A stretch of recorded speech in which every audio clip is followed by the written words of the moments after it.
Hello Avani, एक बहुत बड़ी प्रॉब्लम हो गई है। एज एक्सपेक्टेड तुम तो बड़ी या बहुत बड़ी प्रॉब्लम ही करते हो। अब क्या कर दिया तुमने? मैं पापा के साथ एंटीक शॉप पर आया था, लेकिन अचानक यहाँ पर एक स्टैचू जमीन पर गिरकर टूट गया।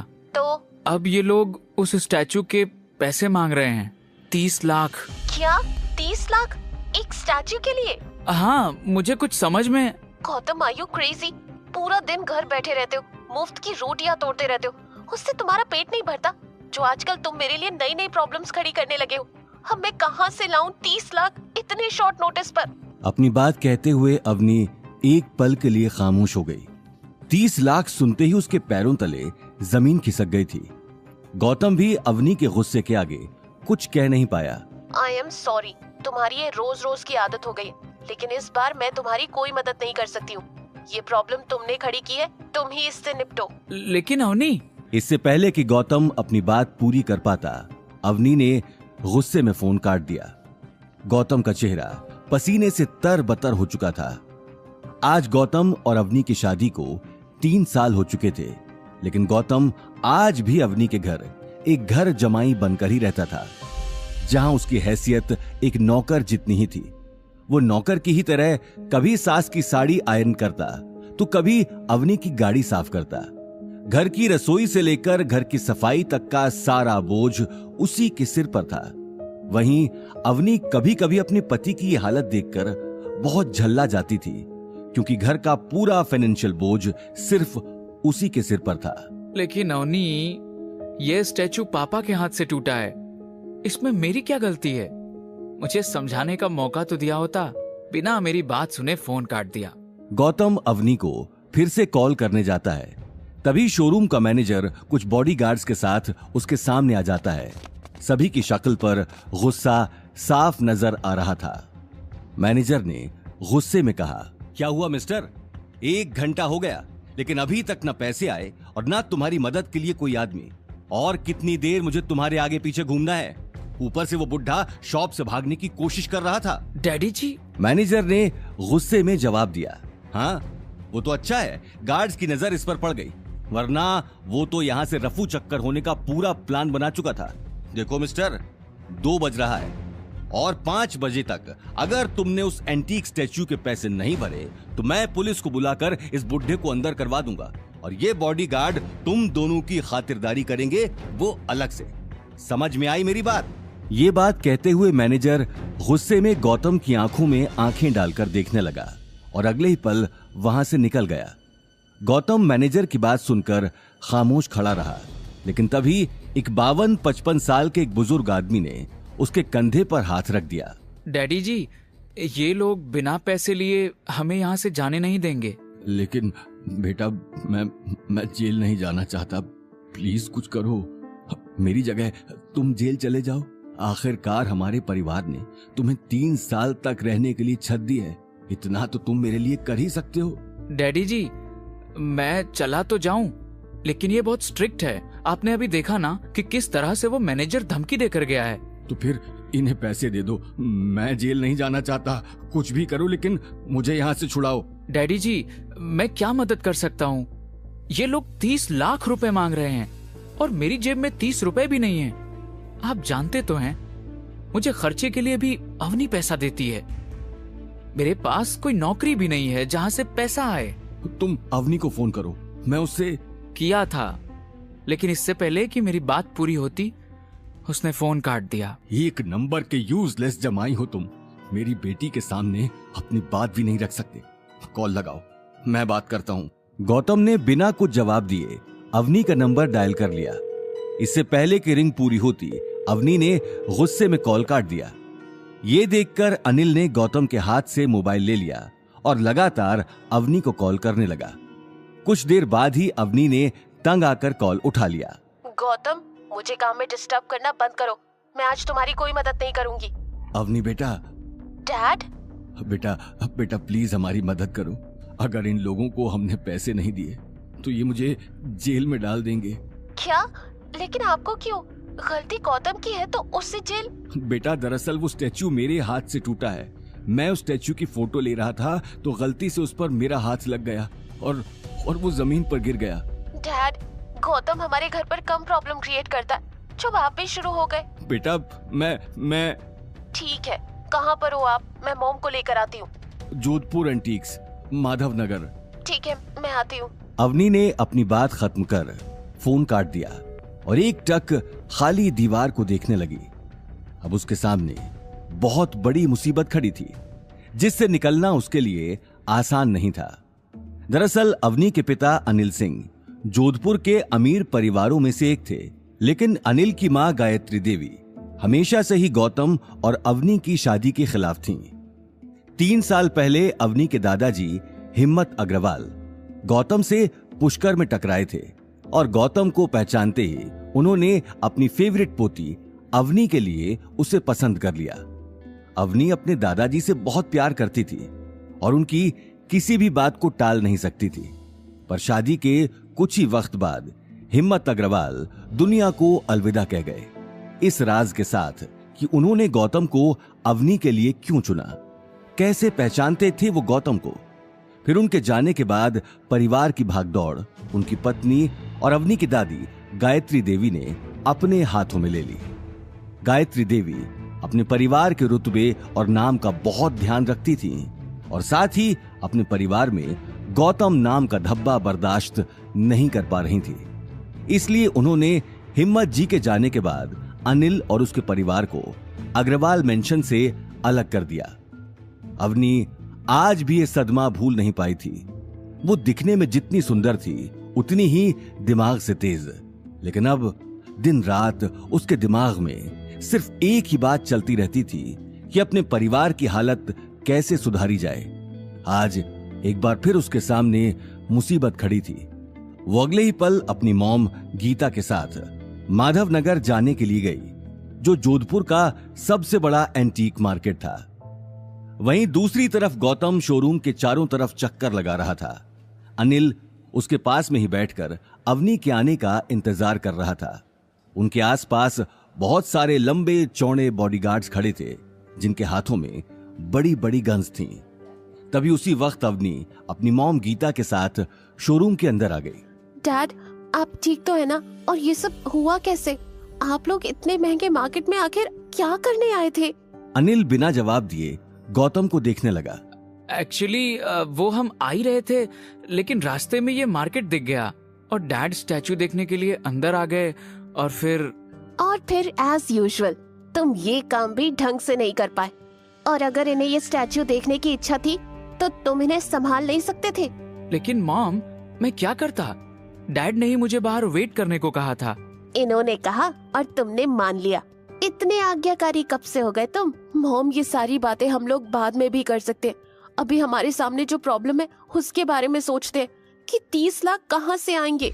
इसी बात पर गुस्सा आ रहा है। ससुर जी तुम्हारे लिए प्रॉपर्टी नहीं छोड़ पाए, पर ये पनौती हमारे नसीब लिख गए। मॉम, क्या मॉम? एक स्टैच्यू के लिए घर और कार बेचकर सड़क पर सो जाए क्या?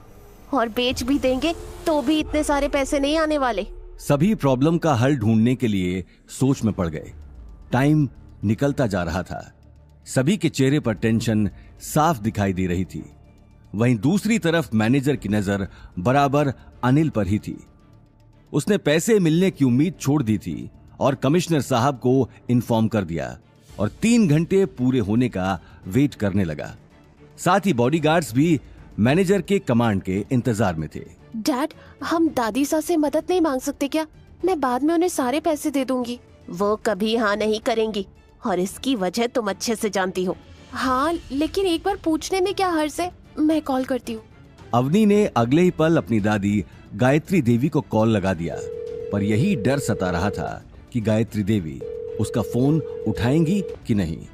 लेकिन अगले ही पल जब फोन पर अवनी ने अपनी दादी की आवाज सुनी तो वो चौंक गई। दादी सा, मैं तुम्हारा नंबर है मेरे पास, बोलो क्या काम है? अवनी ने एक गहरी सांस लेकर अपनी दादी को पूरी बात बता दी। गायत्री देवी बड़े ध्यान से उसकी बात सुन रही थी। अवनी की बात खत्म होते ही वो कुछ देर के लिए चुप हो गईं। ठीक है, मैं पैसे भेज दूंगी, लेकिन तुम्हें इसके बदले मेरी एक शर्त माननी होगी। शर्त? कैसी शर्त? हमारी फैमिली जल्द ही जोधपुर की सबसे बड़ी कंपनी मैरियट ग्रुप के साथ मिलकर काम करने जा रही है। अगर आज भी तुम्हारी आंखों में मेरे लिए कोई इज्जत है और तुम मुझे अपनी दादी मानती हो तो अभी के अभी उस गौतम को तलाक दे दो और मैरियट ग्रुप के चेयरमैन के बेटे कबीर से शादी कर लो। दादी साहब, ये कैसी बात कर रही है आप? इस बार गौतम की कोई गलती भी नहीं है। मुझे इन बातों से कोई मतलब नहीं है। अगर तुम्हें मेरी शर्त मंजूर है तो मैं तुम्हारी मदद करूंगी। लेकिन मेरे पापा आपके बेटे हैं, आप अपने ही बेटे के साथ। अनिल जिस प्रॉब्लम में है उसकी वजह तुम ही हो, इसलिए तुम्हें मेरी शर्त मंजूर है तो मैं तुम्हें पैसे देने के लिए तैयार हूँ। आराम से सोच के मुझे जवाब दे दो। इससे पहले कि अवनी कुछ जवाब दे पाती, गायत्री देवी ने कॉल काट दिया। कॉल कटते ही सभी एक दूसरे को देखने लगे। अवनी को अब सामने कोई रास्ता नजर नहीं आ रहा था। अवनी को इतना परेशान देखकर गौतम ने उसके कंधे पर हाथ रख दिया। अवनी, डोंट वरी, मैं कुछ करता हूँ। अब क्या करोगे तुम? इतनी बड़ी रकम बाहर भीख मांग कर लाओगे? अवनी बेटा, मेरी बात मान तो इस लड़के को तलाक दे दे आज ही। ये तेरी लाइफ से आउट तो तेरी दादी साहब फिर से हमें फैमिली में एंट्री देंगी। बेटा एक काम कर, तू कबीर को कॉल कर, वो तेरा बहुत अच्छा दोस्त है, वो जरूर तेरी हेल्प करेगा। कबीर के पापा बहुत बड़े आदमी हैं, उनके लिए 30 लाख तो बहुत मामूली बात है। गीता को अब कबीर के सिवा कोई रास्ता नजर नहीं आ रहा था, लेकिन कबीर का एक ऐसा सच था जिसे अवनी अच्छे से जानती थी। दरअसल कबीर मैरियट ग्रुप के वाइस चेयरमैन शेखर आनंद का इकलौता बेटा था, जो बचपन से ही अय्याश था।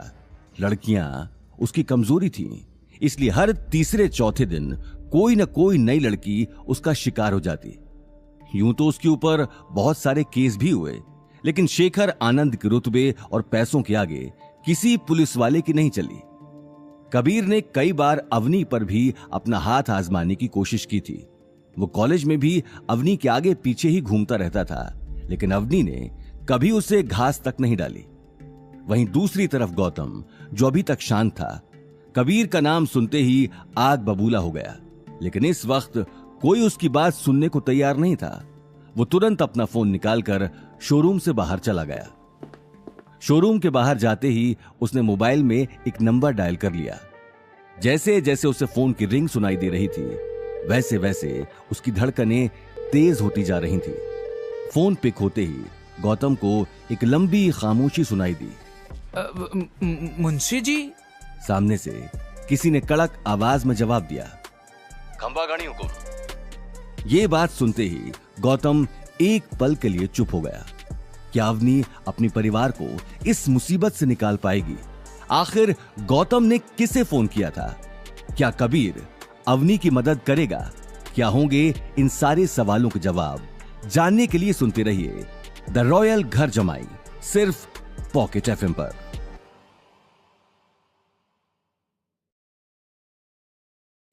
खम्मा गड़ी हुकुम। फोन पर भारी आवाज सुनकर गौतम का गला भर आया था। वो अपने आप को संभालते हुए शोरूम के अंदर आकर कोने में बनी एक जगह पर बैठ गया। घड़ी खम्मा मुंशी जी, कैसे हैं? गौतम इस वक्त जिस शख्स से बात कर रहा था वो कोई और नहीं, उसके पापा रघुवेंद्र सिंह राठौड़ के मुंशी कमल स्वरूप थे, जो रंजोर की रॉयल फैमिली से बिलोंग करते हैं। गौतम रघुवेंद्र का सबसे छोटा बेटा था, जो असल में रंजोर का राजकुमार था। गौतम अपने पैलेस सुमेर भवन में ही बड़ा हुआ था। यह कहना गलत नहीं होगा कि वो सोने की चम्मच लेकर पैदा हुआ था। और फिर एक दिन उसके दादो साहब ने उसकी शादी अपने खास दोस्त की बेटी दीपशिखा के साथ तय कर दी। हालांकि दीपशिखा गौतम की बचपन की दोस्त थी। वो उससे प्यार नहीं करता था, पर उसकी फैमिली कुछ सुनना नहीं चाहती थी। फिर महल में एक ऐसा हादसा हुआ जिसके बाद सब कुछ हमेशा के लिए बदल गया। और जिस दिन शादी होने वाली थी, गौतम सजे हुए मंडप को सूना छोड़कर भाग निकला।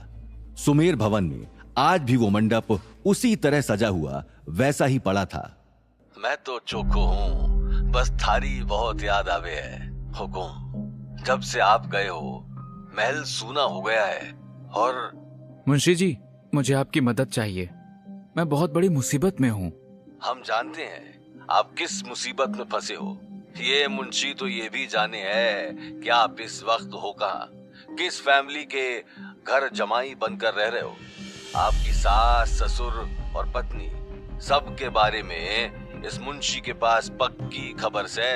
गौतम ये बात सुनते ही हैरानी से अपने आसपास देखने लगा और शोरूम से बाहर चला गया।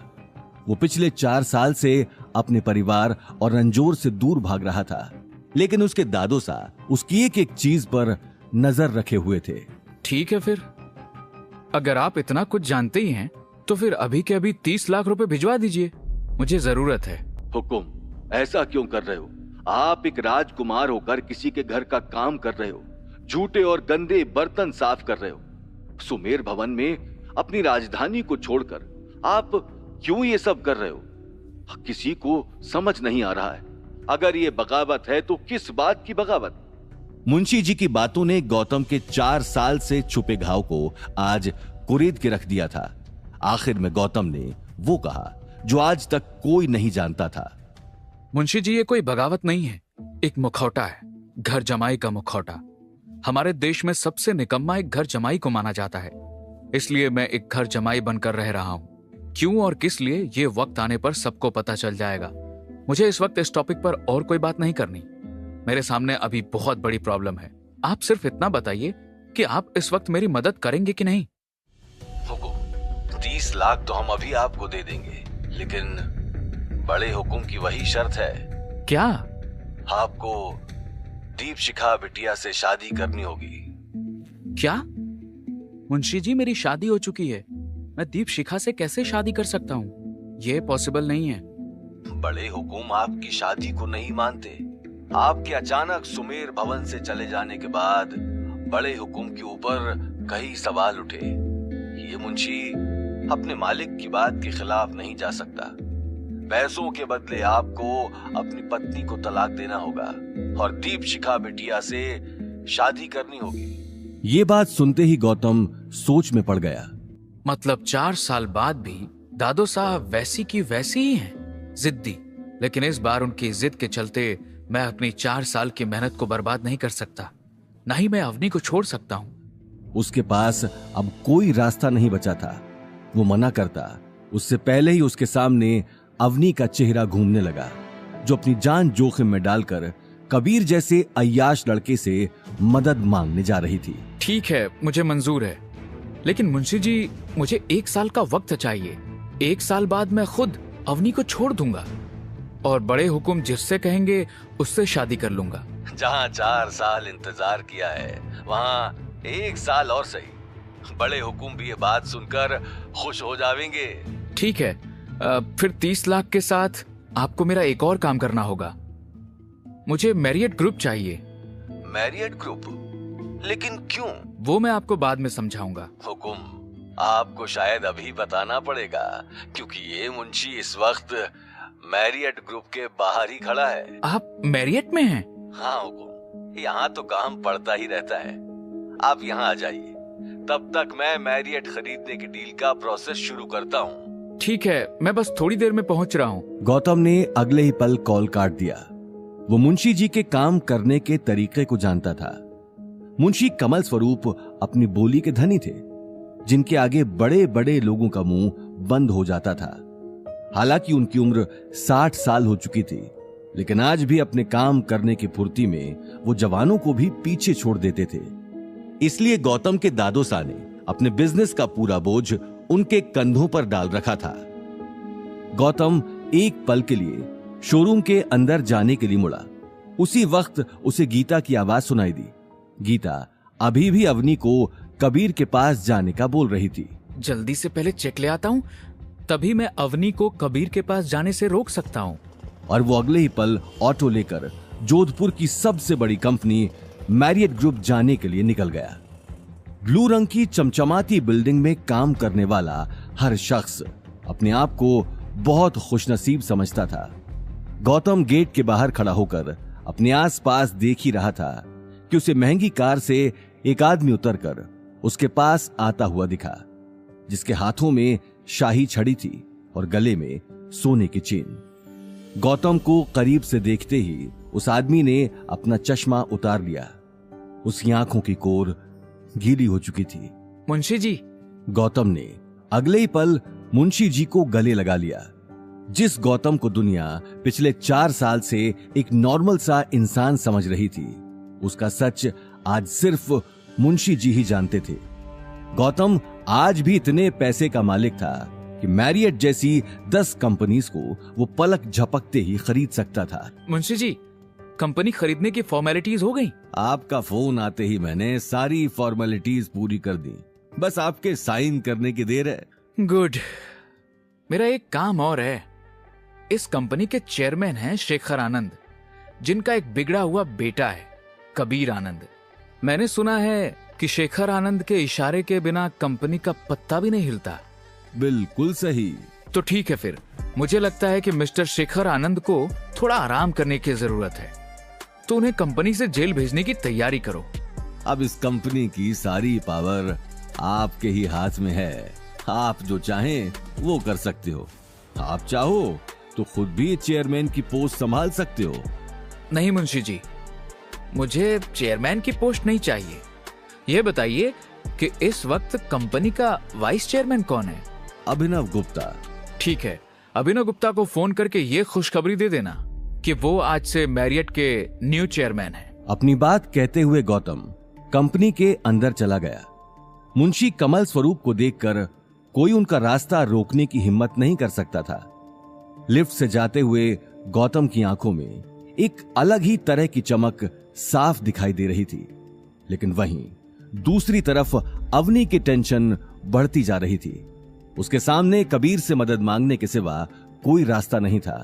वो अगले ही पल मैरियट जाने के लिए निकल गई। इधर गौतम और मुंशी जी को ऑफिस के अंदर देखते ही एक 32 साल की औरत ने उन्हें कैबिन के बाहर रोक दिया। ये औरत शेखर आनंद की पर्सनल सेक्रेटरी शालिनी थी, जो मुंशी जी की पहचान से वाकिफ नहीं थी। अरे तुम दोनों अंदर कैसे आ गए, वो भी बिना किसी से पूछे? ये बात कहते हुए वो गौतम और मुंशी जी को ऊपर से नीचे तक देखने लगी। मैं यहाँ के चेयरमैन अभिनव गुप्ता से मिलने आया हूँ। मिस्टर अभिनव गुप्ता इस कंपनी के वाइस चेयरमैन हैं। तुम जैसे सेल्समैन से बिना अपॉइंटमेंट के नहीं मिलेंगे। अब यहाँ से निकलो, वरना मुझे सिक्योरिटी बुलानी पड़ेगी। शालिनी की बात सुनते ही गौतम मुंशी जी को देखने लगा, लेकिन उसी वक्त गौतम के फोन पर अवनी का फोन आने लगा। इससे पहले कि वो फोन उठाकर जवाब देता, उसका मोबाइल लो बैटरी के कारण स्विच ऑफ हो गया। तुम जानती भी हो कि किससे बात कर रही हो? ये जोधपुर के। मुंशी जी, आप मिस्टर गुप्ता को बुलाओ, मेरे पास टाइम नहीं है। गौतम को अब अवनी की चिंता सताने लगी थी। मुंशी जी ने उसकी बात सुनते ही अभिनव गुप्ता को कॉल कर बाहर बुला लिया। अभिनव गुप्ता मुंशी जी को अच्छे से जानता था। वो अपना काम छोड़कर तुरंत अपने कैबिन से बाहर आ गया। देखो, मैं दोनों को लास्ट वार्निंग। इससे पहले कि शालिनी अपनी बात पूरी कर पाती, पीछे से अभिनव की तेज आवाज सुनाई पड़ी। मिस शालिनी, ये क्या तरीका है गैस से बात करने का? सॉरी सर, लेकिन। Shut up! तुम्हें पता है ना कि तुम्हारी इस बदतमीजी के कारण मैं तुम्हें कंपनी से निकाल भी सकता हूँ। ये बात कहते हुए अभिनव मुंशी जी और गौतम को देखने लगा। ऑफिस में शालिनी की इस तरह से बेइज्जती पहली बार हुई थी, क्योंकि शेखर आनंद ने उसे कंपनी के काम से ज्यादा अपने काम के लिए रखा हुआ था। शालिनी को किसी ना किसी गड़बड़ी की आशंका हो चुकी थी। वो बिना कुछ कहे स्मोकिंग जोन एरिया में चली गई। देखते ही देखते उसने शेखर आनंद को फोन पर यह सारी बात बता दी। वहीं दूसरी तरफ गौतम मुंशी जी के साथ ऑफिस की फॉर्मेलिटी पूरी करने में लगा हुआ था। तभी उसकी नजर घड़ी पर चली गई। 3 बज चुके थे। अब उसके पास सिर्फ 2 घंटे रह गए थे। वो जैसे ही डॉक्यूमेंट साइन कर ऑफिस से बाहर जाने लगा, उसे लिफ्ट के बाहर एक 45 साल का लंबा चौड़ा आदमी दिखाई दिया, जिसकी आंखों में गुस्सा भरा था। ये सब क्या हो रहा है यहाँ? और अभिनव, तुम्हारी हिम्मत कैसी हुई अपने आप को चेयरमैन कहने की और शालिनी को फायर करने की? क्या तुम अपनी औकात भूल गए हो? ये बात सुनते ही गौतम मुंशी जी को देखने लगा। मैंने मिस्टर अभिनव को ये पावर दी है और आज से वही इस कंपनी के नए चेयरमैन हैं। अच्छा, और मैं पूछ सकता हूं आप हैं कौन और कंपनी के अंदर कैसे घुस आए? मुंशी कमल स्वरूप। ये नाम सुनते ही शेखर आनंद के पैरों तले जमीन खिसक गई। वो मुंशी जी के बारे में अच्छे से जानता था, लेकिन अपने गुस्से के चलते उन पर ध्यान नहीं दे पाया। मिस्टर कमल, आपने मुझे पहले क्यों नहीं बताया? मेरा मतलब पहले इन्फॉर्म क्यों नहीं किया? ठीक है, चलिए मेरे कैबिन में चलकर बात करते हैं। बात करने का टाइम निकल चुका है मिस्टर शेखर आनंद। तुमने इस कंपनी के आड़ में कौन कौन से काले धंधे खोल रखे हैं मुझे अच्छे से पता है। ये बात सुनते ही शेखर का गला सूख गया। वो अपना चश्मा उतार कर आसपास देखने लगा। ऑफिस में मौजूद बहुत सारे एम्प्लॉइज आसपास खड़े होकर उसी को देख रहे थे। उसी वक्त गौतम ने उनके हाथ में एक लेटर थमा दिया, जिसमें साफ लिखा था कि कंपनी का नया ओनर अब गौतम था। मिस्टर अभिनव, आप केबिन में आइए, मुझे आपसे कुछ बात करनी है। मुंशी जी, आप भी आइए। गौतम तुरंत शेखर आनंद के कैबिन में चला गया, जिसके बाहर बड़े बड़े अक्षरों में चेयरमैन लिखा था। शेखर खामोश खड़ा सभी को जाते हुए देख रहा था। आज एक ही झटके में वो अपना सब कुछ गंवा बैठा था। वहीं कैबिन के अंदर आते ही गौतम अपनी घड़ी में टाइम देखने लगा। वक्त निकलने के साथ ही उसके दिल में अवनी और उसकी फैमिली के लिए चिंता बढ़ती जा रही थी। मिस्टर अभिनव, आज से आप इस कंपनी के चेयरमैन हैं। सारे फैसले आप ही लेंगे। थैंक यू सर, मैं पूरी ऑनेस्टी के साथ अपना काम करूंगा। आपको कभी शिकायत का मौका नहीं दूंगा। गुड। एक बात और, मुझे जल्द से जल्द शेखर आनंद और उसके बेटे कबीर आनंद के सारे काले चिट्ठे चाहिए। इन दोनों ने बहुत सारी लड़कियों की लाइफ बर्बाद की है। अब इनका जेल में जाने का टाइम आ गया है। सर डोंट वरी, मेरे लॉकर में इनके खिलाफ सारे सबूत हैं। मैं जानता था कोई न कोई इनके खिलाफ आवाज उठाएगा। मुझे बस आज के दिन का ही इंतजार था। मैं आपको सारे सबूत दे दूंगा।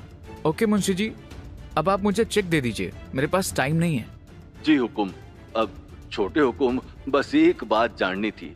आपने जो कहा वो घर जमाई का मुखौटा, मेरी समझ में कुछ आया नहीं। मुंशी जी, आप मुझे बचपन से जानते हैं, मैं बिना वजह कुछ नहीं करता। 4 साल पहले महल छोड़ा था क्योंकि मजबूरी थी। आज घर जमाई बनकर जी रहा हूँ क्योंकि मजबूरी नहीं मकसद है। वरना आप भी जानते हो कि मैं उनमें से नहीं हूँ जो किसी लड़की को उसकी शादी के मंडप में छोड़कर भाग जाए। अभी के लिए आप सिर्फ इतना समझ लीजिए कि ये सिर्फ एक मुखौटा नहीं, मेरी स्ट्रेटजी है। याद है, पापा हमेशा कहा करते थे, राजा वही जो खुद पे भी पर्दा डाल सके और वक्त आने पर सबके नकाब उतार सके। मुंशी जी को समझ नहीं आ रहा था कि गौतम का ऐसा क्या मकसद है, लेकिन वो ये भी जानते थे कि गौतम जब तक न चाहे उन्हें और कुछ पता नहीं चल पाएगा। मुंशी जी ने अगले ही पल गौतम को चेक दे दिया, लेकिन तभी उनके फोन पर बाहर खड़े बॉडीगार्ड का कॉल आ गया। फोन उठाते ही मुंशी जी हैरानी से गौतम को देखने लगे। हुकुम, अवनी अभी अभी कबीर आनंद के कैबिन में गई है। क्या? मुंशी जी की बात सुनते ही गौतम के पैरों तले जमीन सरक गई। वो कबीर की हरकतों को अच्छे से जानता था। क्या गौतम अवनी को कबीर के चंगुल से छुड़ा पाएगा? क्या अवनी गौतम? हुकुम, अवनी अभी अभी कबीर आनंद की कैबिन में गई है। क्या? कबीर के बारे में सुनते ही गौतम की आंखें गुस्से में लाल हो गईं। वो ये बात अच्छे से जानता था कि कबीर ने अवनी को अपने कैबिन में क्यों बुलाया। उसके कैबिन में अक्सर एक ऐसा ड्रग रहता था जिसे वो हर लड़की के ऊपर इस्तेमाल करके उनका फायदा उठाता था। ऑफिस में बहुत सारे लोग इस सच्चाई से वाकिफ थे, लेकिन सभी लोग कबीर और शेखर के खिलाफ आवाज उठाने से डरते थे। लेकिन आज कबीर कंपनी के नए मालिक गौतम के गुस्से का शिकार होने वाला था। मुंशी जी की बात सुनते ही गौतम चेक लेकर कबीर के कैबिन की तरफ चला गया। गौतम को जाता हुआ देखकर अभिनव हक्का बक्का रह गया और उसके पीछे जाने लगा। उसी वक्त मुंशी ने हाथ के इशारे से उसे रोक दिया। आपको कहीं जाने की जरूरत ना है हुकुम, ये मामला खुद देख लेंगे। और हाँ, ध्यान रहे, हुकुम की असली पहचान किसी को पता नहीं लगनी चाहिए। चोखी बात ना होगी। जी मुंशी जी। वहीं दूसरी तरफ अवनी कबीर के कैबिन में पहुंच चुकी थी, जो बिल्डिंग के 4th फ्लोर पर था। गौतम को अभी भी 10 फ्लोर क्रॉस करके अवनी तक पहुंचना था, जिस वजह से गौतम की आंखों में बेचैनी बढ़ती जा रही थी। लेकिन वहीं कबीर अपने काम में लग चुका था। उसके हाथ में रेड वाइन का ग्लास था और सामने एक शानदार सोफे पर अवनी बैठी हुई थी। अवनी ने कबीर के केबिन में आते ही उसे सारी बात बता दी। अवनी की बात सुनते ही कबीर उसके पास जाकर बैठ गया और उसे बार बार गंदी नजरों से देखने लगा। ओ अवनी, इतनी बड़ी बात हो गई और तुम मेरे पास अब आ रही हो। तुम्हें तो मेरे पास सबसे पहले आ जाना चाहिए था। ये बात कहते हुए उसने अवनी की तरफ रेड वाइन का ग्लास बढ़ा दिया। कबीर, मैं ड्रिंक नहीं करती। ये क्या बात हुई? तुम यहां तक आई हो तो मेरे साथ पीना तो पड़ेगा। वैसे भी ये बहुत महंगी वाइन है और इसमें अल्कोहल बहुत कम है। नहीं कबीर, थैंक यू, लेकिन मुझे जल्दी से जल्दी चेक लेकर शोरूम पहुंचना है। ये बात सुनते ही कबीर ने मुस्कुराते हुए अपनी जेब से चेक बुक निकाल ली। हाँ, तुम्हारे पापा वहां तुम्हारा वेट कर रहे हैं। मैं अभी चेक पर साइन कर देता हूँ, लेकिन अगर तुम मेरे साथ बैठकर ड्रिंक नहीं करोगी तो मुझे बहुत बुरा लगेगा। ड्रिंक के लिए सॉरी कबीर, लेकिन मैं तुम्हारे पैसे जितना जल्दी हो सकेगा वापस कर दूंगी। मुझे पैसों की परवाह नहीं है। कबीर धीरे धीरे अवनी के करीब आने लगा। उसकी आंखों में उसकी मंशा साफ दिखाई दे रही थी। अवनी को अब डर लगने लगा। वो अपने आप को बचाते हुए सोफे के कोने तक आ पहुंची थी। कबीर ने अगले ही पल अपना हाथ अवनी के गालों पर रख दिया और उसकी आंखों में देखने लगा। अवनी, तुम्हारे पापा को आज जेल जाने से कोई नहीं रोक सकता एक्सेप्ट मी। कबीर की बात सुनते ही अवनी के मन में उसके पापा का चेहरा चलने लगा। साथ ही आज वो गौतम को मन ही मन कोस रही थी। Come on Avni, it's just one drink. Drink करो और चेक ले जाओ। इसमें इतना क्या सोचना। ड्रिंक करने के बाद तुम पैसे दे दोगे ना? ऑफ कोर्स, पैसा मेरे लिए कोई बड़ी बात नहीं है। कबीर ने धीरे धीरे अवनी के पास वाइन का ग्लास बढ़ा दिया और उसकी आंखों में देखने लगा। वो मन ही मन अवनी के साथ रात गुजारने का प्लान बना चुका था। उसकी नजर कभी अवनी की टांगों पर चली जाती तो कभी वो अवनी के होंठ देखने लगता। वहीं अवनी घबराते हुए वाइन से भरे ग्लास को देखने लगी। उसके सामने अब कोई रास्ता नहीं था, लेकिन ग्लास अपने होठों के आगे बढ़ाने से पहले ही उसे दरवाजे की जोरदार आवाज सुनाई दी। आवाज सुनते ही कबीर का चेहरा गुस्से में लाल हो गया। सामने गौतम खड़ा था। अवनी के हाथ में वाइन का ग्लास देखते ही गौतम गुस्से में कबीर को देखने लगा। कौन है बे तू और ऐसे अंदर कैसे आ गया? गौतम, तुम यहाँ क्या कर रहे हो? अवनी, अगर मैं टाइम पर नहीं आता तो ये आदमी तुम्हारे साथ। गौतम, तुम ये बात सोच भी कैसे सकते हो? मैं यहाँ कबीर से मदद मांगने आई हूँ और कबीर मुझे पैसे देने के लिए तैयार भी है। अवनी, तुम इस आदमी को जानती नहीं हो। अबे ओ, बहुत हुआ तेरा। तू जानता भी है किससे बात कर रहा है। रुक, तुझे तो। कबीर ये कहते हुए गौतम को मारने के लिए आगे बढ़ गया। कबीर, एक मिनट, ये मेरा हस्बैंड है। ओ, तो यही है वो घर जमाई, मनहूस कहीं का। अवनी से कहो कि अभी के अभी मेरे पैरों में गिरकर मुझसे माफी मांगे, वरना आज ये आदमी यहां से जिंदा बचकर नहीं जाएगा। और ये चेक तो तुम भूल ही जाना। ये बात कहते हुए कबीर गौतम की आंखों में आंखें डालकर देखने लगा। उसके हाथों में 30 लाख का चेक था, लेकिन गौतम की आंखों में दूर दूर तक डर नहीं था। 3 साल पहले तुम्हारी ही तरह एक आदमी ने इसी तरह मेरे केबिन में घुसने की कोशिश की थी। उसके घर वाले आज तक उसकी लाश ढूंढ रहे हैं। मरने के बाद भी उसकी फैमिली उसकी शक्ल नहीं देख पाई। गौतम, खड़े खड़े देख क्या रहे हो? कबीर से माफी मांगो और ये बात यहीं खत्म करो। लेकिन क्यों? मैं क्यों माफी मांगू? और वो भी इस आदमी से? अवनी, इस आदमी की खोखली बातों से डरने की जरूरत नहीं है। ये कुत्ता सिवाय भौंकने के कुछ नहीं करेगा। ये बात सुनते ही कबीर ने आगे आकर गौतम का कॉलर पकड़ लिया। अवनी बीच में आकर उसे समझाने लगी, लेकिन अब बात बहुत आगे बढ़ चुकी थी। कुत्ता? साले अब तू गया 2 टके के घर जमाई, अब देखिए कुत्ता क्या करता है। आज के आज मैंने तेरी चर्बी नहीं उतारी तो मेरा नाम भी कबीर आनंद नहीं। कबीर ये कहते ही अपना मोबाइल निकालकर एक नंबर डायल करता है। ये देखकर अवनी की आंखों से आंसू बहने लगे, लेकिन गौतम अब तक शांत ही खड़ा था। हेलो इंस्पेक्टर शिवा, कबीर आनंद बोल रहा हूं। अभी कभी मैरियट आ जाइए, एक आदमी की खाल उधेड़नी है। अपनी बात कहकर कबीर गुस्से में फोन काटकर अवनी को देखने लगा। अवनी, चेक तो तुम भूल ही जाओ, अब ये फटीचर आदमी जेल जाएगा और वहां इसकी जिंदगी। कबीर प्लीज, मैं गौतम की तरफ से तुमसे माफी मांगती हूँ। अवनी, साले को जेल जाने से कोई नहीं रोक सकता, और अब तो तुम्हें मेरे साथ रात गुजारनी होगी, मेरा बिस्तर गर्म करना होगा। ये बात सुनते ही गौतम ने गुस्से में कबीर का कॉलर पकड़कर उसके मुंह पर एक थप्पड़ मार दिया। गौतम, ये क्या किया? तुम जानते नहीं? You are finished man. ये थप्पड़ तुझे कितना महंगा। इससे पहले कि कबीर अपनी बात पूरी कर पाता, उसे दरवाजे से शेखर आनंद पुलिस वालों के साथ आता हुआ दिखाई दिया। डैड, इस कुत्ते ने आपके बेटे पर हाथ उठाने की कोशिश की है। अचानक ही कबीर की नजर हवलदारों पर चली गई, जिन्होंने शेखर आनंद के हाथों में हथकड़ी लगाकर उसे मजबूती से पकड़ा हुआ था। अपने पापा को इस हालत में देखकर कबीर की आंखें फटी की फटी रह गईं।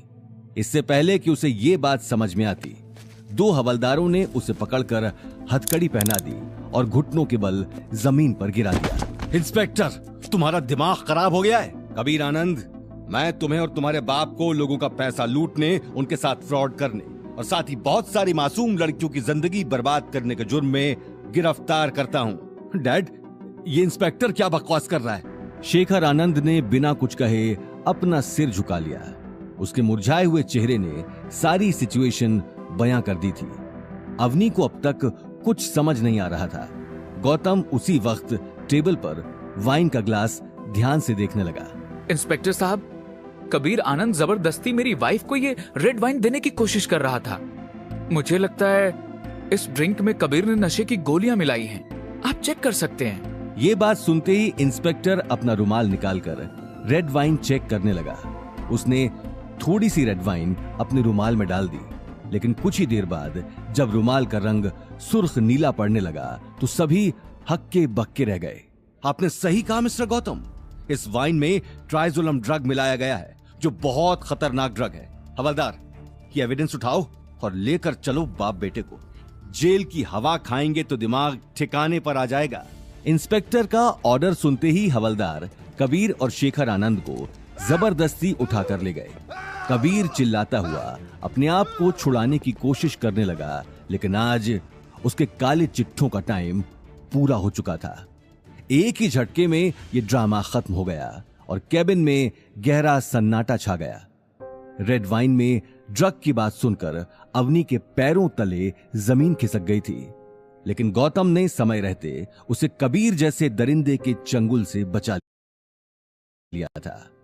वो अपनी आंखों से आंसू साफ करके गौतम को देखने लगी। गौतम! अवनी की आंखों में आंसू देखते ही गौतम उसके करीब आ गया और प्यार से उसकी आंखों से आंसू साफ करने लगा। हालांकि आज उसके पास बताने के लिए बहुत सारी बातें थी, लेकिन वो इस वक्त अपनी सच्चाई बताना नहीं चाहता था। अवनी, अब रोने की जरूरत नहीं है। कबीर और उसके बाप को उनके किए की सजा मिल चुकी है। कबीर इससे पहले भी बहुत सारी लड़कियों के साथ।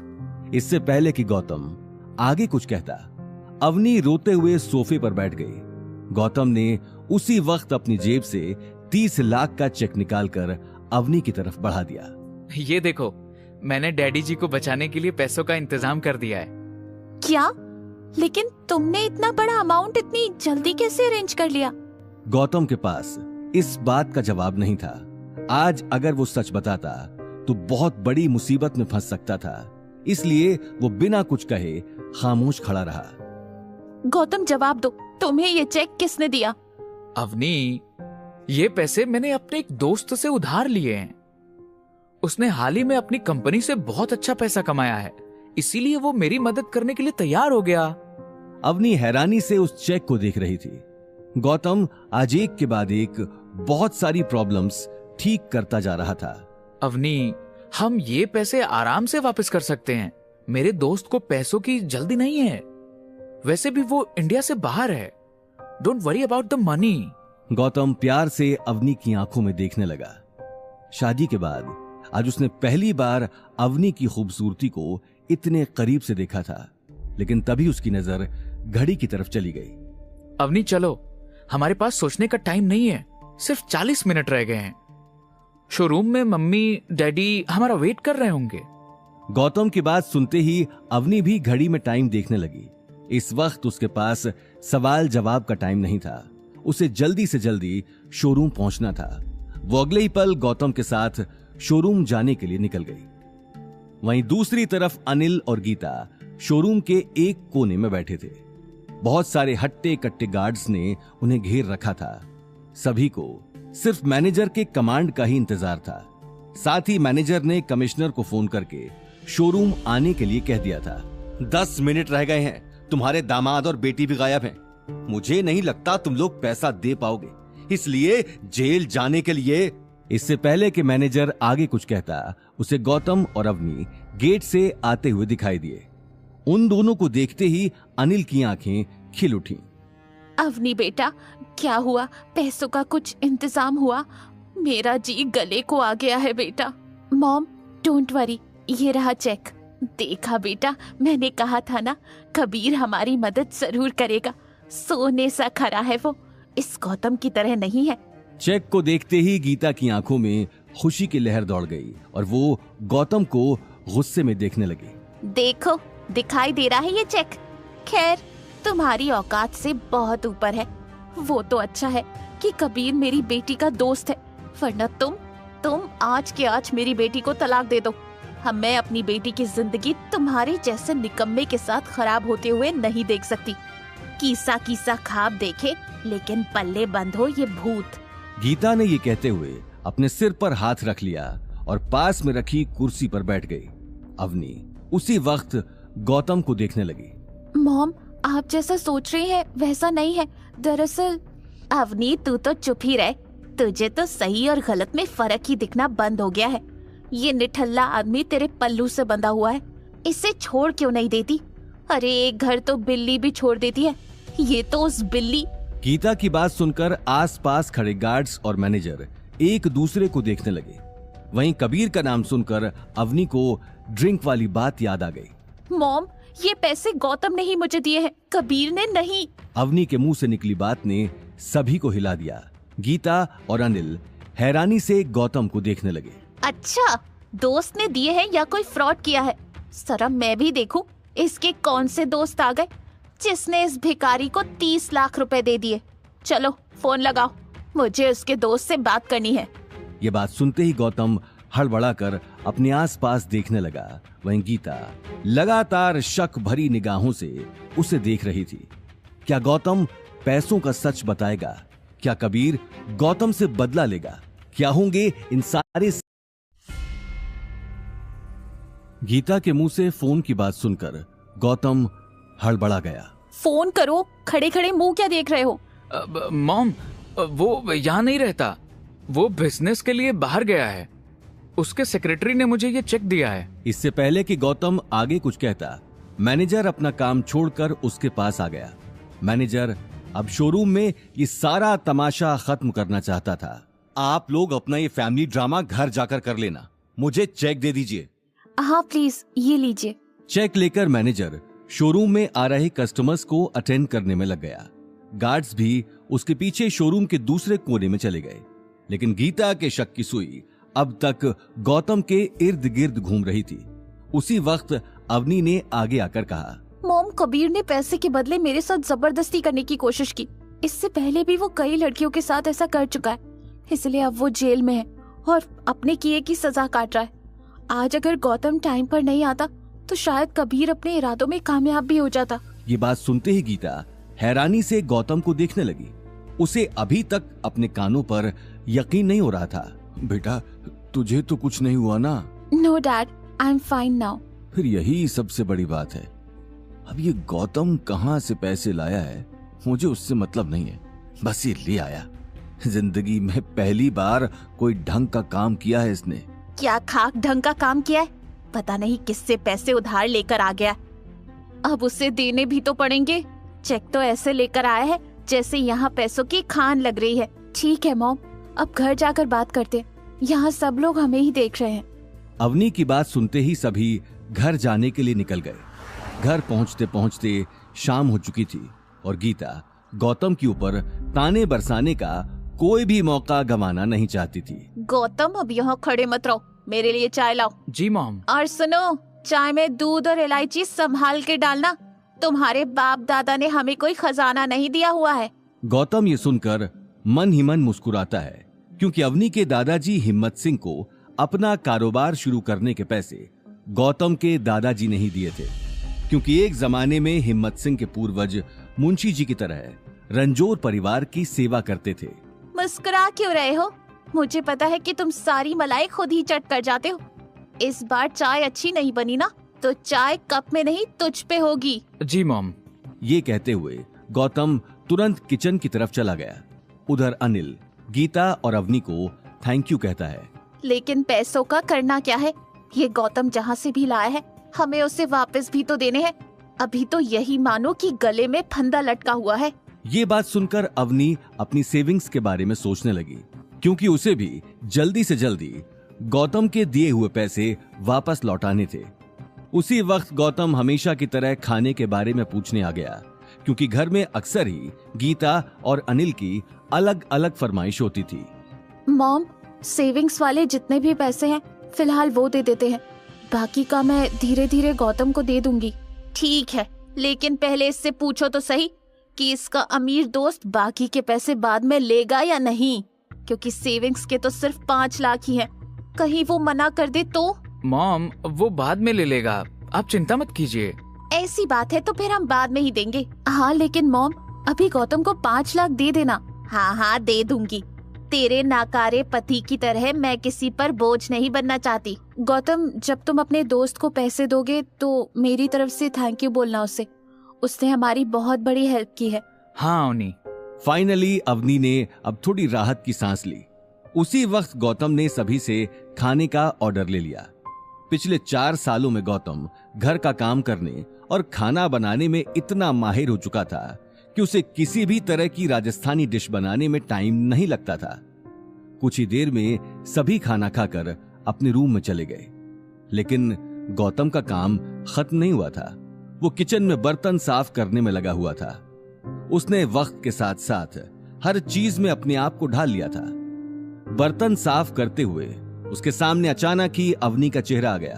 आज पहली बार उसने अवनी की आंखों में खुद के लिए इज्जत देखी थी। वो मन ही मन मुस्कुराता हुआ इस बात के बारे में सोच रहा था कि तभी उसके मोबाइल की रिंग बजने लगी। स्क्रीन पर अभिनव का नंबर देखते ही उसने कॉल उठा लिया। Hello sir, sorry for disturbing you. मुझे अपॉइंटमेंट एग्रीमेंट पर आपके साइन चाहिए थे। आप कल का फ्री हैं? ये बात सुनते ही गौतम अपने आसपास देखने लगा। ठीक है, मैं कल सुबह ऑफिस आता हूँ। ओके सर, मैं आपका वेट करूंगा। गौतम ने अगले ही पल कॉल काट दिया और किचन के बाहर जाने लगा। लेकिन बाहर जाते ही उसे सामने अवनी खड़ी दिखाई दी। इस वक्त तुम फोन पर किससे बात कर रहे थे? वो कुछ नहीं अवनी, बस आजकल मुझे क्रेडिट कार्ड्स वालों के बहुत कॉल्स आने लगे हैं। मैं परेशान हो गया हूँ। ये लोग किसी भी टाइम कॉल कर देते हैं। ये सुनकर अवनी एक पल के लिए खामोश हो गई और बिना कुछ कहे अपने रूम में जाकर बेड पर सो गई। अवनी के जाते ही गौतम गहरी सांस लेकर अपने सिर से पसीना साफ करने लगा। अगले ही पल उसने भी रूम में जाकर जमीन पर अपना गद्दा लगा लिया। अगली सुबह गौतम अपना घर का काम खत्म करके मैरियट जाने के लिए निकल गया। वो अवनी से मार्केट के काम का बहाना बनाकर निकला था, इसलिए उसे जल्दी से जल्दी घर वापस पहुंचना था। घर से थोड़ी ही दूर जाने पर उसे अभिनव का कॉल आ गया। गुड मॉर्निंग सर, मैंने सारे सीनियर एग्जीक्यूटिव को इन्फॉर्म करके मीटिंग के लिए बुला लिया है। आप कब तक पहुंच रहे हैं? सभी आपसे मिलने के लिए बेताब हैं। मिस्टर गुप्ता, आपने मीटिंग रखने से पहले मुझसे पूछा क्यों नहीं? मैं नहीं चाहता मेरी असलियत किसी को पता चले। Please cancel this meeting. Sorry sir, मैं अभी मीटिंग कैंसिल कर देता हूँ। आप फिक्र मत कीजिए, आपके बारे में किसी को पता नहीं चलेगा। गुड, आप अपने केबिन में रहिए मुझे आपसे मिलकर जल्दी निकलना है। गौतम ने अगले ही पल कॉल काट दिया। कुछ ही देर में उसने मैरियट पहुंचकर कार पार्क कर दी। कार पार्क करके गौतम बिल्डिंग के अंदर जाने लगा, लेकिन अंदर जाने से पहले ही उसकी नजर सामने खड़े कपल पर चली गई। लड़के ने ब्लैक सूट पहना हुआ था और साथ खड़ी लड़की ने बहुत ही महंगी ड्रेस पहनी हुई थी। दोनों को देखकर कोई भी ये कह सकता था कि वो किसी अमीर फैमिली से थे। उन दोनों को सामने देखते ही गौतम ने अपनी नजरें चुरा लीं। गौतम की हालत देखते ही लड़की जोर जोर से हंसने लगी। अरे जीजा साहब, आप यहाँ कहीं रास्ता तो नहीं भूल गए? इस कंपनी में लूजर्स के लिए कोई जगह नहीं है। ये बात सुनते ही गौतम अपना गला साफ करके आसपास देखने लगा। दरअसल उसके सामने खड़ी लड़की कोई और नहीं, अवनी की कजिन शनाया ही थी। शनाया बचपन से ही अवनी को पसंद नहीं करती थी। इसकी कई सारी वजहें थी। अवनी का दिमाग बचपन से ही बहुत तेज था। वो दिखने में बहुत सुंदर थी। ये कहना गलत नहीं होगा कि वो एक नजर में किसी भी लड़के को अपना दीवाना बना डालती थी और इसी वजह से शनाया उससे नफरत करती थी। लेकिन अवनी की शादी गौतम जैसे लूजर से होने के बाद शनाया सबसे ज्यादा खुश हुई थी। आज शनाया की शादी शहर के सबसे अमीर आदमी रघुवीर पंडित के इकलौते बेटे सिद्धार्थ पंडित से होने वाली थी। रघुवीर पंडित भी मैरियट के साथ मिलकर ही काम करता था और मैरियट की ही बदौलत उसका जोधपुर शहर में बहुत दबदबा था। और इसी दबदबे और नाम को देखकर अवनी की दादी गायत्री देवी ने अपनी पोती की शादी रघुवीर पंडित के बेटे सिद्धार्थ पंडित के साथ तय कर दी। सिद्धार्थ के साथ शादी तय होने के बाद शनाया गौतम और अवनी को ताने देने का मौका ढूंढती रहती थी। गौतम हमेशा की तरह आज भी शनाया के ताने सुनकर खामोश खड़ा था। खैर छोड़ो, तुम क्या ही कहोगे। वैसे भी तुम्हारे जैसे आदमी की हमारे सामने खड़े होने की भी औकात नहीं है। वेल, हम लोग शेखर अंकल को अपनी शादी का कार्ड देने आए हैं। अगर तुम चाहो शादी में आ जाना। मैं तुम्हारे लिए एक वेटर की जगह रिजर्व करवा दूंगी। थैंक यू मेरे बारे में सोचने के लिए, लेकिन मुझे तुम्हारी शादी में वेटर बनने का कोई शौक नहीं है। गौतम की बात सुनकर सिद्धार्थ उसे ऊपर से नीचे तक देखने लगा। गौतम के सिंपल से कपड़े देखकर सिद्धार्थ मन ही मन हंस रहा था, लेकिन वो इस बात से बेखबर था कि इन सिंपल से कपड़ों के पीछे मैरियट का मालिक खड़ा था। और तो और जिस आनंद शेखर को वो शादी का कार्ड देने जा रहे थे, वो इस वक्त जेल की सलाखों के पीछे था। अच्छा, तो यही हैं गौतम द घर जमाई।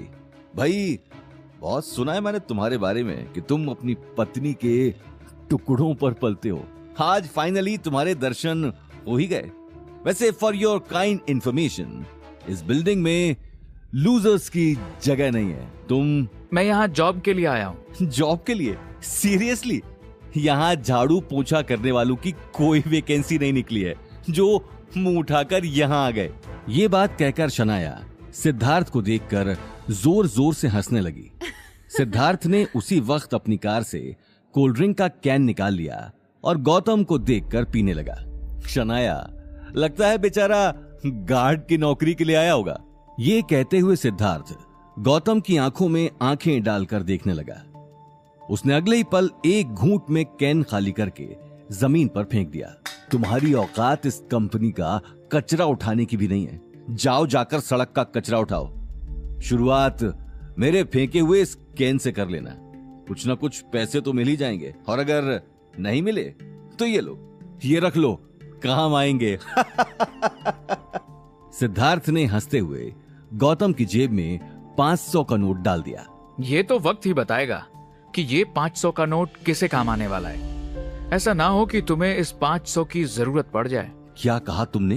तुम्हारी हिम्मत कैसे हुई मेरे सामने, साले झाड़ू पोछा लगाने वाले? अब आगे जो भी बोलो सोच समझ कर ही बोलना, वरना ये झाड़ू पोछा लगाने वाला क्या करेगा तू सोच भी नहीं सकता। क्या कर लेगा? बोल, क्या करेगा? बेबी छोड़ो ना, तुम किस लोफर से मुंह लगकर अपना टाइम खराब कर रहे हो? हम जिस काम से आए वो कर लेते हैं। इस आदमी के पास तो वैसे भी कोई काम धंधा नहीं है। गौतम की बात सुनकर सिद्धार्थ की आंखें गुस्से में लाल हो चुकी थीं। पैसों की गर्मी उसके मुंह से निकले एक एक शब्द में साफ झलक रही थी। लेकिन इस वक्त वो अपनी शादी का कार्ड देने आया था और इस शुभ घड़ी में वो अपना मूड खराब नहीं करना चाहता था। वो तुरंत शनाया के साथ बिल्डिंग के अंदर चला गया। गौतम एक टक उन दोनों को जाते हुए देखने लगा। अगले ही पल वो भी लिफ्ट से अभिनव के केबिन की तरफ चला गया। वहीं शनाया और सिद्धार्थ चेयरमैन के केबिन के साइड में आकर खड़े हो गए। सिद्धार्थ के दिमाग में अभी तक गौतम की कही हुई बात चल रही थी।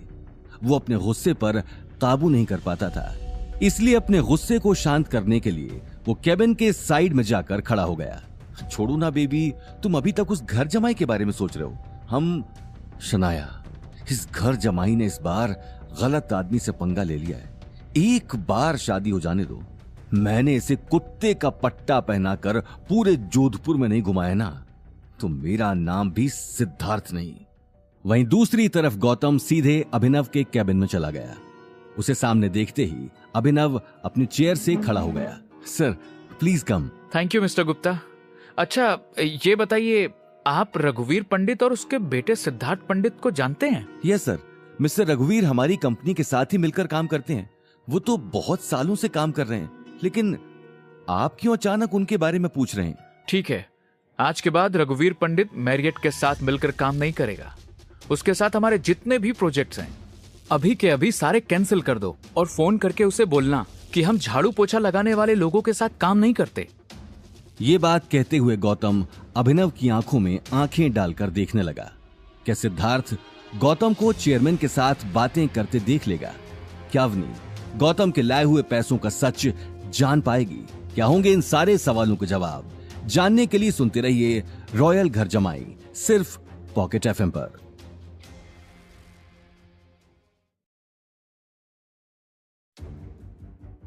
गौतम की बात सुनते ही अभिनव समझ गया था कि गौतम ने बिना कुछ सोचे इतनी बड़ी बात नहीं की है।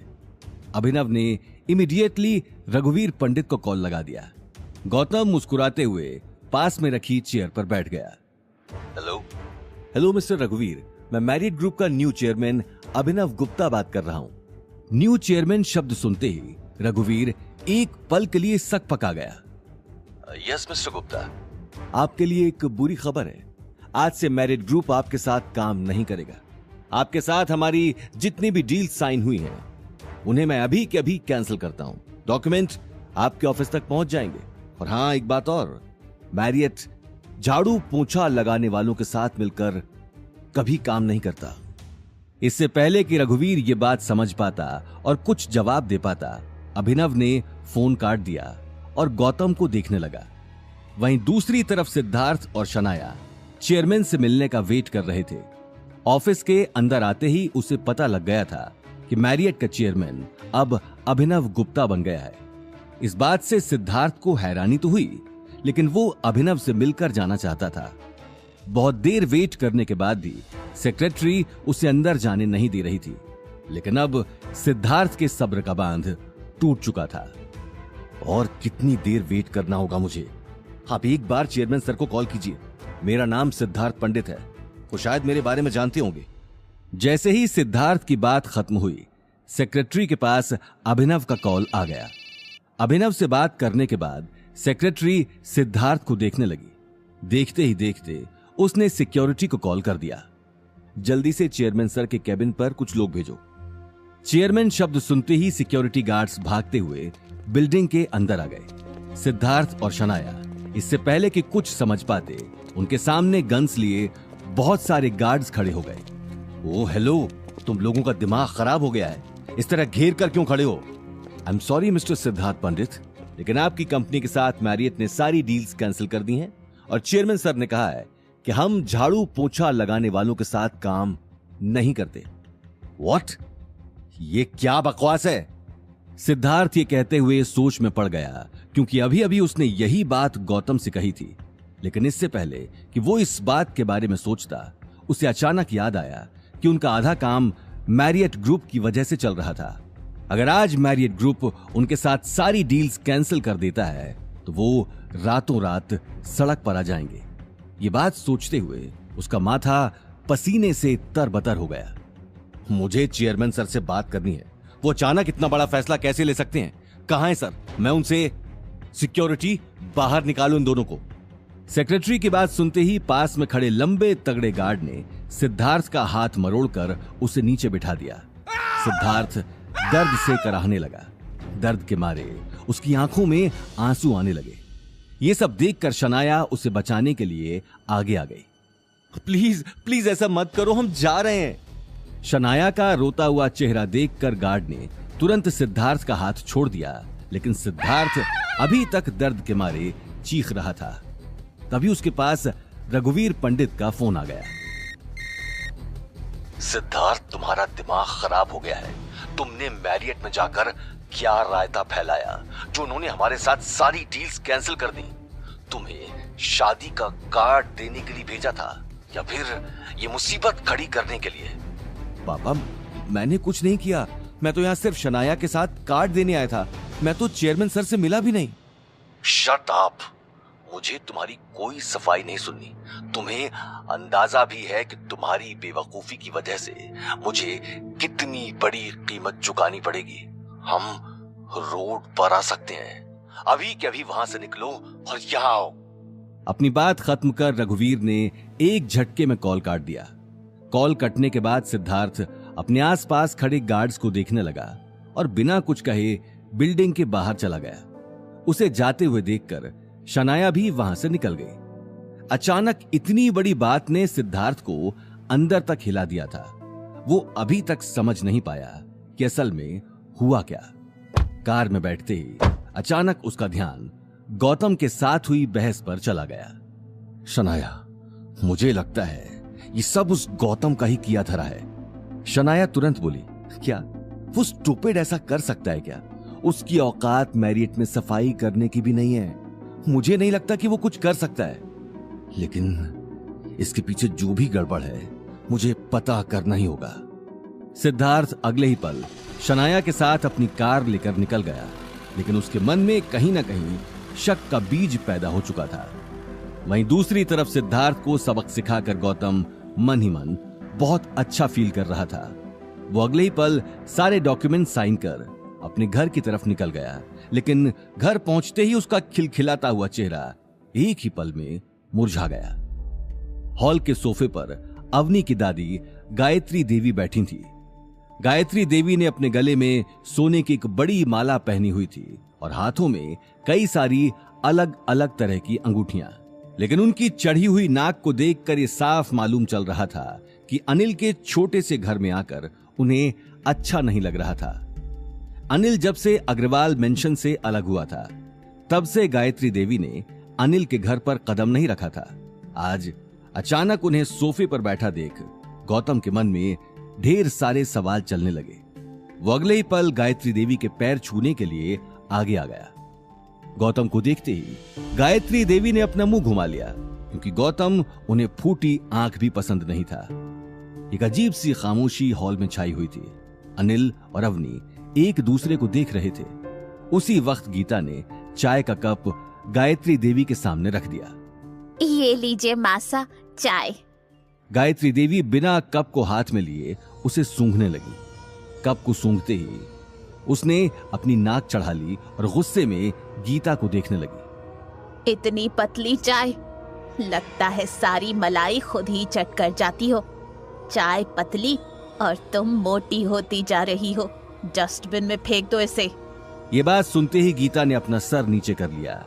जैसे गीता गौतम को ताने कसने का एक भी मौका नहीं छोड़ती, वैसे ही गायत्री देवी गीता को जलील करती है। सुनो तुम सब, मैं यहाँ बस शनाया की शादी का कार्ड देने आई हूँ। शनाया का होने वाला ससुराल हैसियत में हमसे बहुत बड़ा है और बहुत पैसे वाला है। वैसे तो मैं चाहती नहीं थी कि तुम लोग शादी में आओ, लेकिन पार्टी में आने वाले लोग इस बात को लेकर तमाशा खड़ा कर देंगे, क्योंकि तुम लोगों ने समाज में हमारा नाम जो बहुत रोशन कर रखा है। ये बात कहते हुए गायत्री देवी घूरकर अवनी और गौतम को देखने लगी। उसकी आंखों में गुस्सा भरा हुआ था। इसलिए शादी में आ जाना, पर खाली हाथ नहीं, महंगा गिफ्ट ही लेकर आना। पार्टी में बड़े बड़े लोग आने वाले हैं, उनके सामने 500,000 वाला बुके लेकर मत आ जाना। अनिल का भाई सौरभ शनाया की शादी में 35 लाख की कार गिफ्ट कर रहा है। अब इतनी महंगी कार देने की तो तुम्हारी औकात है नहीं, तो कम से कम 5 लाख का नेकलेस ही ले आना।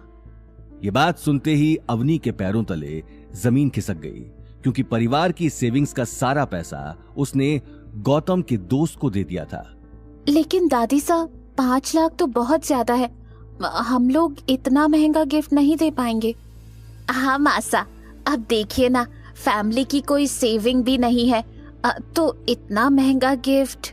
किडनी बेचो या घर, मैं नहीं जानती, पर गिफ्ट कम से कम 5 लाख का होना ही चाहिए। गायत्री देवी की गुस्से भरी आवाज सुनकर सभी एक दूसरे की शक्ल देखने लगे।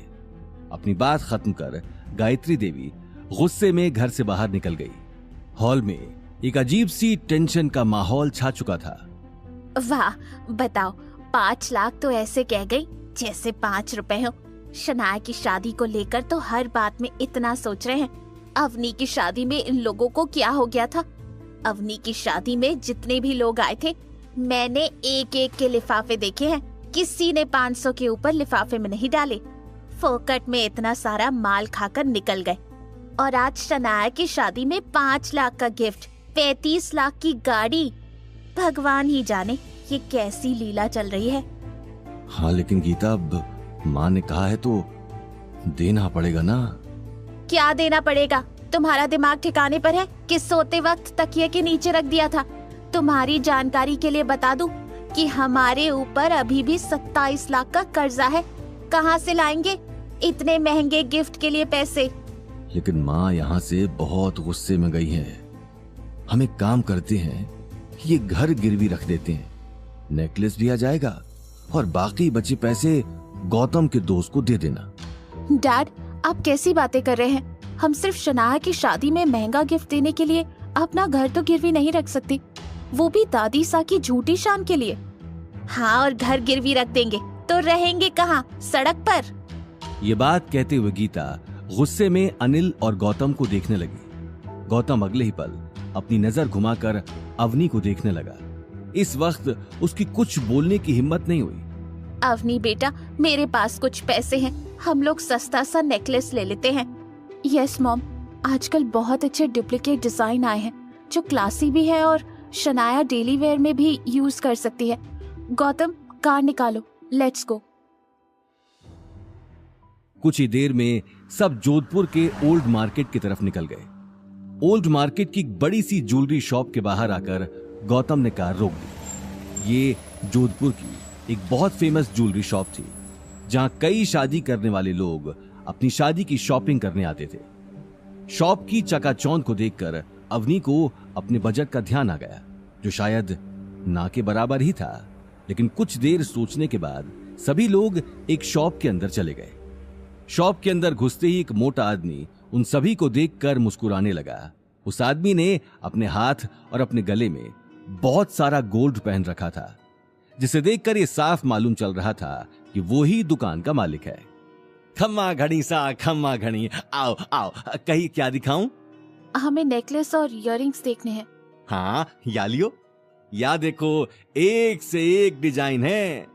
शॉप ओनर ने अगले ही पल एक के बाद एक बहुत सारे महंगे नेकलेसेस का ढेर लगा दिया। अवनी हर नेकलेस को देखने से पहले उसकी प्राइस का अंदाजा लगा रही थी। सभी नेकलेस उसके बजट से बाहर थे। गौतम भी इस बात को समझ चुका था। इतना सारा ढेर लगाने के बाद भी अवनी ने अब तक कुछ पसंद नहीं किया था। ये देखकर शॉप ओनर बुरी तरह से झल्ला गया। साथ ही गौतम और अवनी को इशारों में बात करते देख उसे लगा कि कहीं ये फ्रॉड तो नहीं, जो ऊपर से खानदानी पर अंदर से कंगाल हैं और यहाँ चुपके से अपना हाथ साफ करके चले जाएंगे। उसने अगले ही पल बाहर खड़े गार्ड को इशारा कर दिया और गार्ड्स तुरंत अंदर आ गए। साथ ही अवनी, गौतम और गीता पर नजर रखने लगे, जिसे देख अवनी और गीता घबरा गए। आखिर क्या होगा? शॉप ओनर का अगला कदम? क्या अवनी की फैमिली शनाया को महंगा गिफ्ट दे पाएगी? क्या होंगे इन सारे सवालों के जवाब? जानने के लिए सुनते रहिए रॉयल घर जमाई, सिर्फ